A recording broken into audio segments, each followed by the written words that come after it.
I read from Deuteronomy 14. So like if you forget what the traits of the foods you can eat and can't eat, just go back to that. We're back to the scriptures. What is it?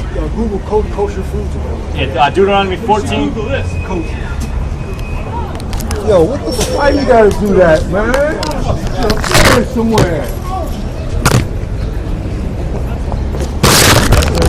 See this guy right here? This is why the Lord's not coming. This is why the Lord's not for this people. You're a fucking devil. You're a devil. You're a devil. You're a devil.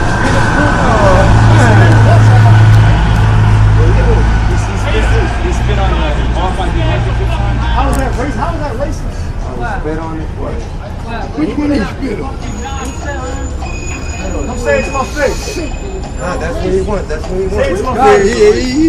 He wants you to get with him so then he can have fun. Yeah. We understand what I'm saying. Yeah, that's what he wants. Player hate.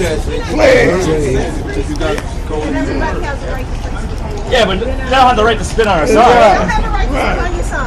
I mean, hey, if he has a problem with it, we have no problem debating it. All right, we challenge anybody that has a problem with what we're saying to come and debate it. All right, we ain't trying to fight nobody. All right, not right now anyway.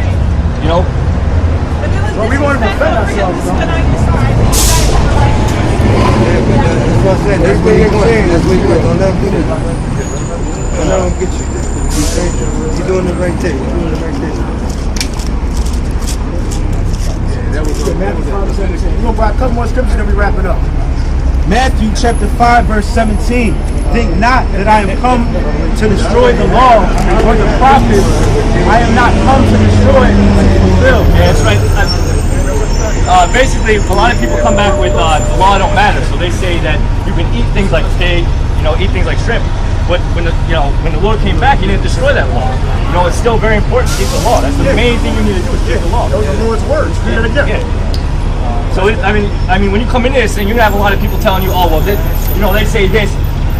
You need to ground yourself in the scripture. This is a very important scripture to have because people are going to try to tell you, oh, you can eat silly pork. This precept right here, proves that you can. Right? Matthew 5 and 17. Think not that I have come to destroy the law or the prophets. Yeah, this is Jesus Himself, which was a dark-skinned man. He said, think not that I come to destroy the law or the prophet. So I didn't come to destroy the law, like not eating pork, not eating shrimp. Go ahead. I am not come to destroy but to fulfill. To fulfill. Because a lot of people say once Jesus came back on the scene, the law was done away with.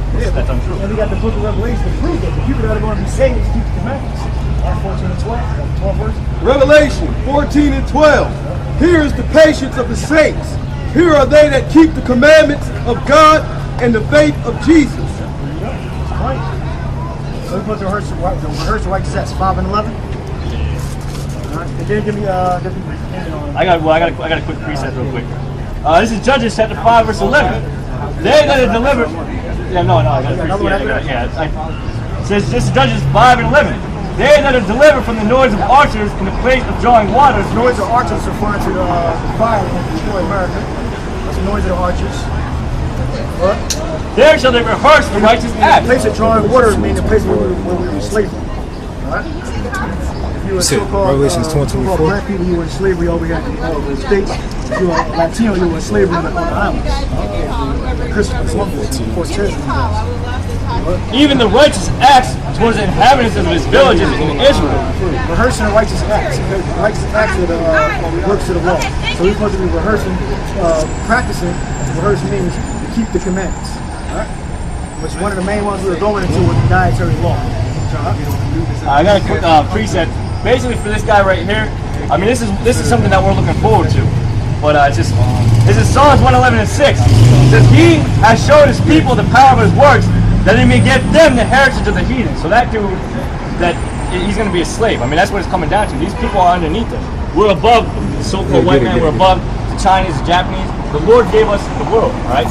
Well, because we broke the laws, He put us in a state of basically slavery. He put us in that state, and we got to bear our cross. We got to basically be. It's a punishment out to us. So we're bearing this punishment.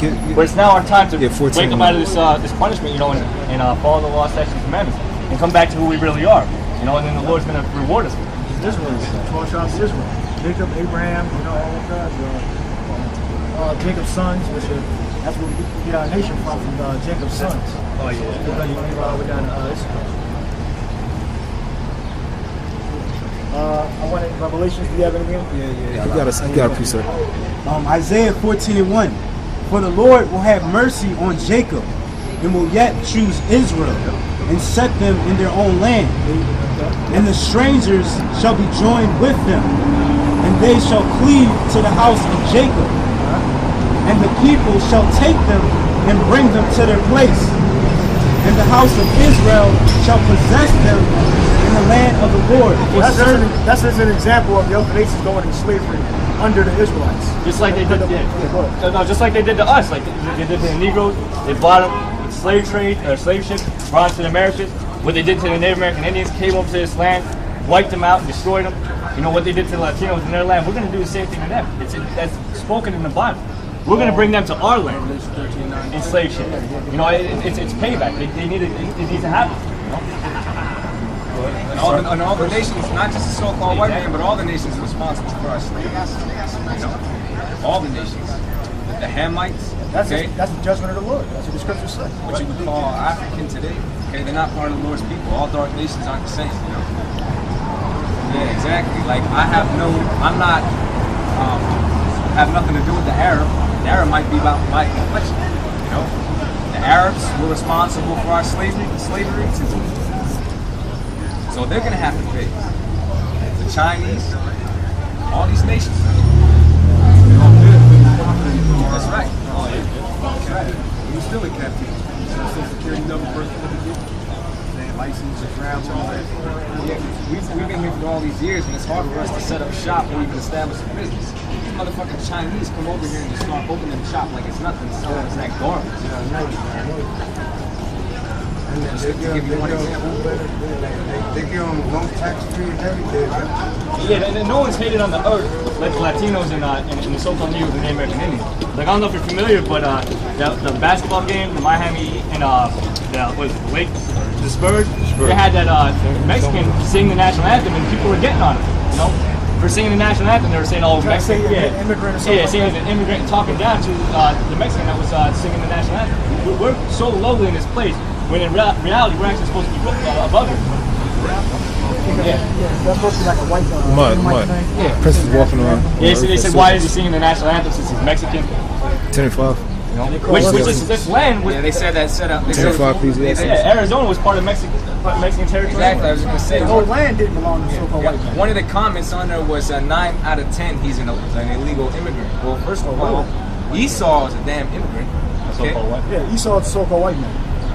Esau's a damn immigrant. Like the brother just said, the so-called Mexicans, they own Arizona, California, okay? All them lands on basically from central to the west. They had on the rest. Yeah. But anyway, they went back and forth between them. And get the curses about the derogatory terms. Read Ecclesiastes. Ecclesiastes 10:7. I have seen servants upon horses and princes walking as servants upon the earth. Right, it says servants upon horses. Basically, a horse represents being on a high state. If you ride a horse, it means you have a high position of power. A servant is basically someone, you know, a slave. When you see a servant upon a horse, that's basically this man right here, Esau, the so-called white man, being in power. All right, he's a natural servant when he's on the high horse. All right, and then it says, I see. Go ahead and read it again.